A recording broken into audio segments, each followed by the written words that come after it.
Hey everyone, and welcome back for another deep dive. Today we're tackling a topic that's not just for the environmentally conscious. It's vital knowledge for everyone, but especially for those UPSC aspirants out there gearing up for those exams. We're talking climate change mitigation, folks. And before we get started, don't forget to hit that like button, subscribe to our channel, and smash that bell icon so you never miss an episode. Okay, let's unpack this. You know how everyone talks about the carbon footprint? Well, imagine humanity's footprint is this giant heavy boot, and it's stomping all over the planet's thermostat. We've got to figure out how to lighten our step, and that's where mitigation strategies come in. So to really understand these strategies, we need to grasp the science behind climate change. And for that, I've got an expert with us who can break it down. I'm super curious to dive into this with you. Glad to be here. The heavy boot analogy is a good one. And you're right, understanding the science is key. It all starts with the greenhouse effect. It's like Earth has this natural blanket of gases that trap some of the sun's heat, keeping the planet warm enough for life to thrive.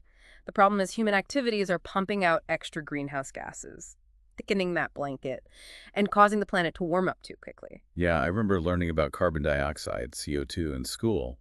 But our sources mention a whole bunch of other greenhouse gases. It's not just the CO2 party, is it? Definitely not. CO2 is like the main guest, but there are other potent players at this party. Methane, for instance, is like that friend who comes in for a short time but makes a huge impact. While it doesn't linger in the atmosphere as long as CO2, its ability to trap heat is over 80 times greater over a 20-year period. Then you've got nitrous oxide, often released from agricultural activities, and fluorinated gases found in things like refrigerators and air conditioners. They all contribute to the warming effect. Wow, over 80 times. It's like methane is a superpowered heat magnet.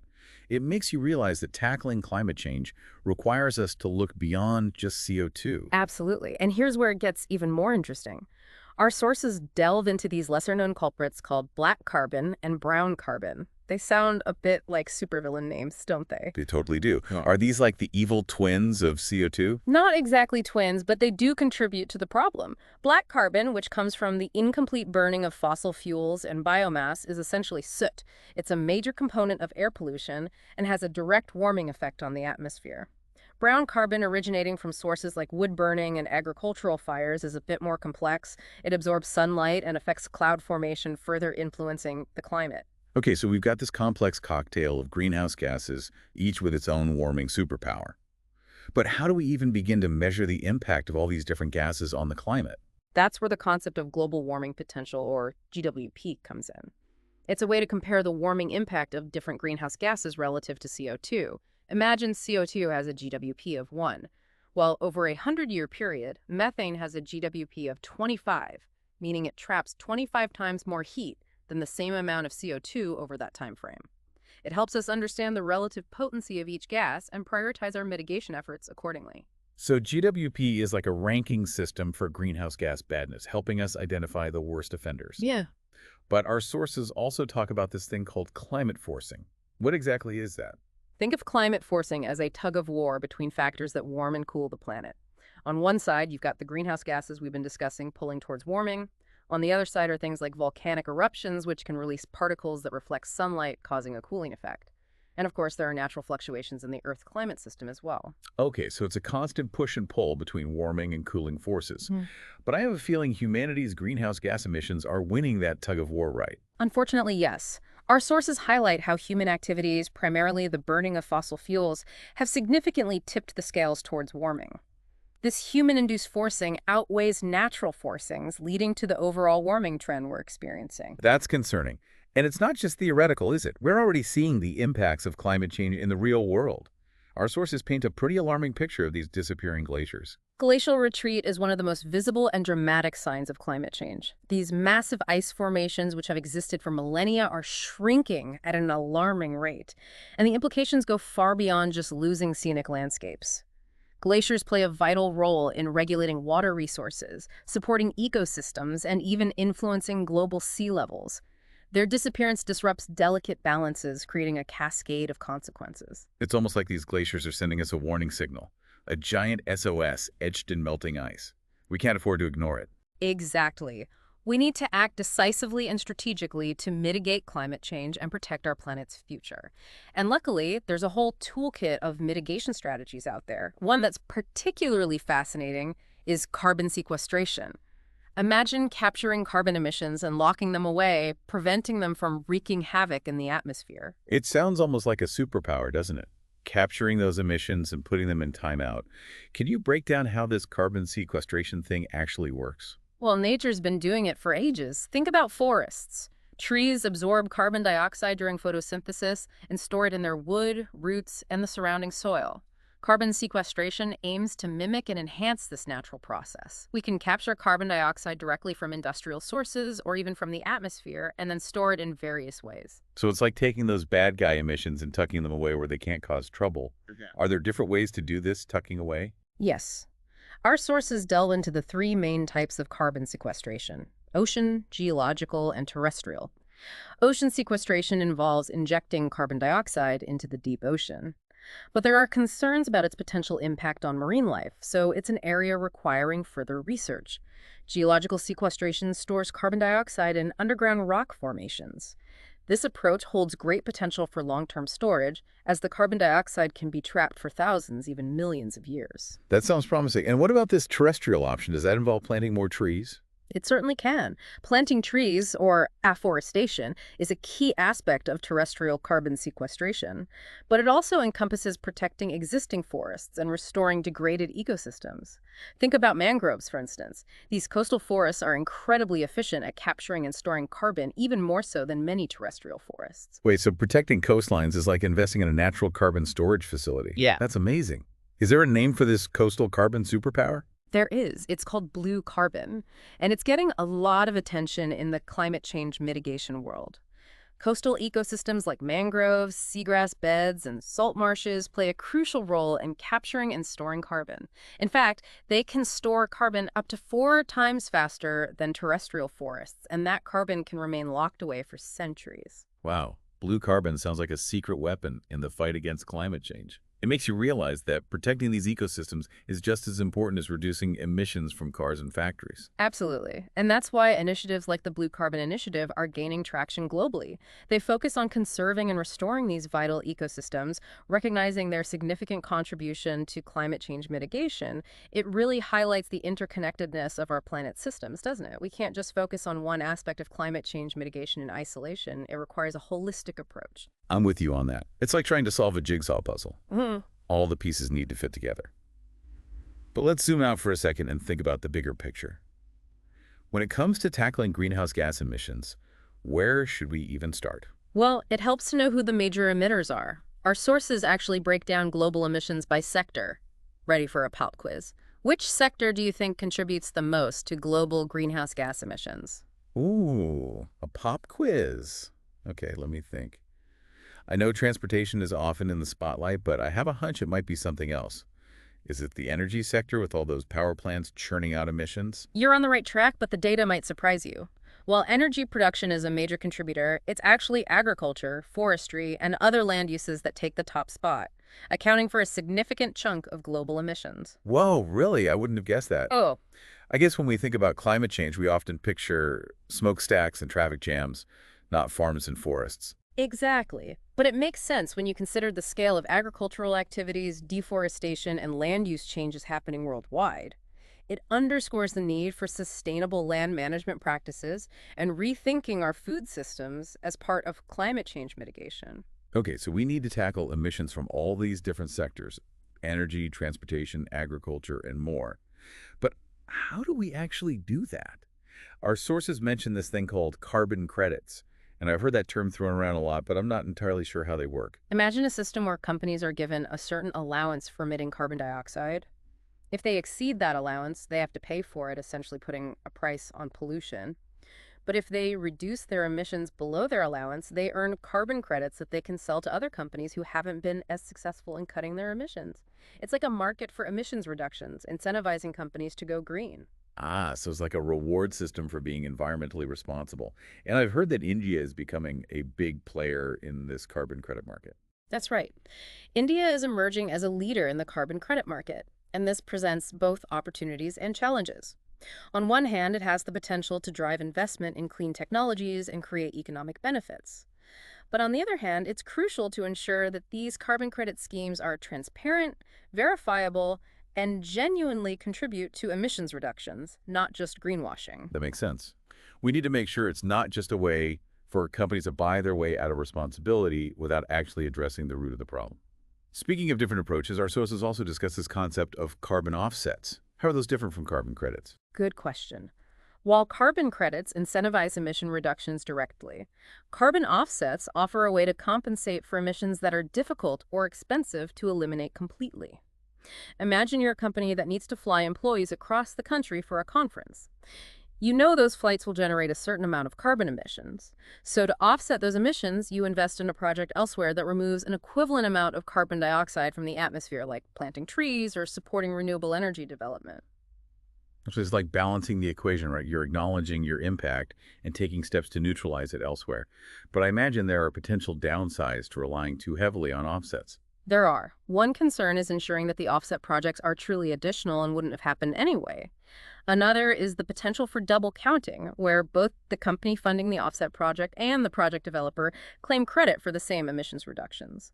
It highlights the need for rigorous standards and verification mechanisms in the carbon offset market. It's like navigating a bit of an ethical minefield, making sure these offset projects are legitimate and actually making a difference.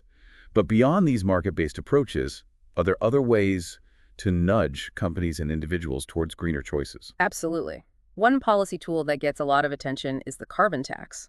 This is where a government imposes a fee on fossil fuels based on their carbon content, essentially making it more expensive to pollute. Okay, so a carbon tax is like saying, hey, if you want to use those polluting fuels, you're going to have to pay for the environmental damage they cause. Seems logical in theory, but I imagine it's not without its critics. You're right. It's a complex issue with strong arguments on both sides. Proponents argue that it's a powerful mechanism to incentivize emissions reductions and drive innovation in clean technologies. Opponents worry about the potential economic impacts, particularly on industries and consumers who rely heavily on fossil fuels. The key, as with any policy, is to find a balance that effectively addresses climate change while minimizing negative consequences. So it's a delicate balancing act. We've got carbon credits, carbon offsets, carbon taxes. It seems like the word carbon is everywhere in the climate change mitigation world. But are there any strategies that go beyond just carbon accounting and focus on fundamentally changing the way we produce and consume energy? Of course. One of the most crucial strategies is transitioning to renewable energy sources like solar, wind, hydro, and geothermal. Imagine a world powered by clean, sustainable energy where we're no longer reliant on fossil fuels. That's the vision driving the renewable energy revolution. That does sound like a game changer. But what about all those existing power plants and factories that rely on fossil fuels? Can we really expect them to switch over to renewables overnight? It's not a flip-the-switch kind of transition. It requires significant investment in infrastructure, technological advancements, and policy support to create a smooth and equitable shift. But the good news is that the cost of renewable energy technologies has plummeted in recent years, making them increasingly competitive with fossil fuels. So the economic incentives are starting to align with the environmental imperatives. That's encouraging. Right. But even with a shift towards renewables, we still need to address the emissions from sectors like transportation. Absolutely. Electrifying transportation is a key strategy. Imagine our roads filled with electric vehicles powered by renewable energy, significantly reducing emissions from the transportation sector. And alongside that, investing in public transportation, cycling infrastructure, and walkable cities can further reduce our reliance on individual cars. It's like reimagining our entire transportation system, making it cleaner, more efficient, and more sustainable. But even with all these strategies in place, are there some emissions that are just incredibly difficult to eliminate? There are certain sectors like heavy industry and aviation where decarbonization is particularly challenging. That's where technologies like carbon capture and storage, CCS, come into play. CCS involves capturing carbon dioxide emissions directly from industrial sources and storing them underground, preventing them from entering the atmosphere. It's like a last line of defense, capturing those hard-to-avoid emissions and tucking them away safely. But CCS is still a relatively new and expensive technology, right? It is. There are ongoing efforts to improve its efficiency and bring down costs. And alongside CCS, there's growing interest in exploring carbon removal technologies that can actively pull carbon dioxide out of the atmosphere. Wait, so we're not just talking about reducing emissions anymore, but actually reversing the damage that's already been done. That's a whole new level of climate change mitigation. It is. Technologies like direct air capture, DAC, which literally sucks carbon dioxide out of the air, and bioenergy with carbon capture and storage, BECCS, which combines biomass energy production with carbon capture, are being explored as potential ways to achieve negative emissions, meaning we're removing more carbon dioxide from the atmosphere than we're emitting. That's incredible. It's like we're shifting from defense to offense in the fight against climate change. But I have to admit, some of these technologies sound pretty futuristic and almost too good to be true. Is there a risk of putting too much faith in these technological fixes without addressing the underlying drivers of climate change? You raise a crucial point. It's essential to remember that technology is just one part of the solution. We also need to address the systemic issues driving our unsustainable consumption patterns, promote energy efficiency, and shift towards a more circular economy where resources are used and reused rather than wasted. It's about transforming our entire approach to production and consumption, moving away from a linear take-make-dispose model to a more sustainable and regenerative system. Precisely. It requires a shift in mindset, a recognition that we're part of a complex web of interconnected systems and our actions have ripple effects. It's about embracing a more holistic and interconnected approach to problem solving. Okay, so we've got a whole toolkit of strategies, from renewable energy and carbon capture to sustainable transportation and circular economy principles. But with all these options on the table, it can feel a bit overwhelming. How do we know which strategies are the most effective and where to focus our efforts? That's where rigorous scientific assessment, data analysis, and modeling come into play. We need to understand the costs, benefits, and potential trade-offs of different mitigation strategies and tailor our approach based on local contexts and specific challenges. So it's not a one-size-fits-all solution. It requires careful consideration and strategic planning. But amid all these complex strategies and technological advancements, is there a role for individual action? Can ordinary people actually make a difference in this fight? Absolutely. Individual actions, when multiplied across millions of people, can have a significant impact. Simple things like reducing energy consumption at home, choosing sustainable transportation options, eating less meat, and supporting businesses that prioritize sustainability all contribute to the collective effort. It's empowering to know that even small changes in our daily lives can contribute to a larger solution. But some people might argue that individual actions are just a drop in the bucket compared to the scale of the problem. What would you say to that? I'd say that every drop counts, and those drops add up to create a powerful wave of change. Individual actions not only reduce emissions directly, but also send a signal to policymakers and businesses that people care about climate change and demand action. They create a social and political momentum that's crucial for driving larger scale change. It's about shifting the narrative from a sense of helplessness to a feeling of agency and collective action. But even with all the progress being made in climate change mitigation, there's still a sense of urgency, a feeling that we're racing against the clock. Are there any bolder, more radical approaches being explored to address this challenge? There are, and this is where we venture into the controversial realm of geoengineering. Geoengineering, that sounds intense. What exactly does it involve? Geoengineering refers to large-scale interventions aimed at deliberately manipulating the Earth's climate system to counteract the effects of global warming. It's a set of highly debated technologies and approaches that range from relatively simple ideas like planting trees to more radical concepts like shooting aerosols into the stratosphere to reflect sunlight. Whoa, shooting aerosols into the atmosphere. That sounds like something straight out of a science fiction movie. But I imagine there are significant risks and ethical concerns associated with such drastic measures. There are, and that's why geoengineering remains a highly controversial topic. Critics argue that it's a dangerous gamble with unintended consequences that could disrupt ecosystems and exacerbate inequalities. They also worry about the moral hazard, the risk that focusing on technological fixes will distract from the urgent need to reduce emissions and transition to a sustainable way of life. It's like trying to put out a fire with gasoline. It might seem like a quick fix, but it could make the problem even worse in the long run. So while geoengineering might hold some potential for addressing climate change, it's clear that we need to proceed with extreme caution, considering all the potential risks and unintended consequences. Exactly. And even proponents of geoengineering acknowledge that it should be viewed as a last resort, not a substitute for reducing emissions and transitioning to a sustainable society. It's a reminder that there are no easy shortcuts when it comes to addressing such a complex and interconnected challenge.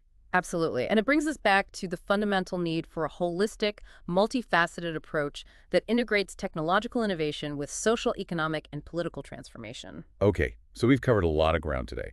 From the science behind climate change to a whole spectrum of mitigation strategies. It's been a whirlwind tour through a complex and ever-evolving landscape. It certainly has, but I think the key takeaway is that we have the knowledge, the tools, and the ingenuity to tackle this challenge. It requires collective action, innovative thinking, and a commitment to creating a more sustainable and just future for all. It really highlights the fact that climate change mitigation is not just about scientific advancements and technological breakthroughs. It's about social transformation, political will, and a fundamental shift in the way we live, work, and interact with our planet. Absolutely. It requires a collective awakening, a recognition that we're all interconnected and our individual choices have ripple effects that extend far beyond ourselves. It's kind of like that butterfly effect idea. One small action can have a cascading impact on the entire system. Exactly. And just as small actions can contribute to the problem, they can also be part of the solution. We all have a role to play in this transformation, whether it's making conscious consumer choices, advocating for policy changes, or simply raising awareness in our communities. It's empowering to know that we're not just passive bystanders in this crisis. We have agency, and we can collectively shape a different future. And it's not just about individual actions. It's about demanding accountability from our leaders, holding corporations responsible for their environmental impact, and creating a system that prioritizes sustainability and well-being over short-term profits and convenience. It's about redefining what it means to be successful, what it means to have a thriving economy, and what it means to live a fulfilling life in a way that respects planetary boundaries. And it's about justice, recognizing that climate change disproportionately impacts the most vulnerable communities and ensuring that our solutions are equitable and leave no one behind. It's a massive undertaking, a complex web of challenges and opportunities. But amidst all the complexity, I find hope in the growing movement of people demanding action, the ingenuity of scientists and engineers developing innovative solutions, and the resilience of communities adapting to a changing climate. That's the spirit. It's about channeling that hope into action, transforming despair into determination, and working together to create a world where both people and planet can thrive. Well said. I think that's a perfect note to end on. We've covered a lot of ground today, from the science of climate change to the diverse array of mitigation strategies being explored. It's been an incredible deep dive, and I hope you all feel as inspired as I do to be part of the solution. It's been a pleasure joining you on this journey, and remember, the future is not something that just happens to us. It's something we create together, one conscious choice, one bold action, one innovative idea at a time. Thank you so much for joining us on this deep dive into climate change mitigation strategies. We hope you found it informative, engaging, and empowering. And remember, every action counts. So what will yours be? Don't forget to like, subscribe, and hit that bell icon to stay updated. Until next time, keep learning and keep exploring.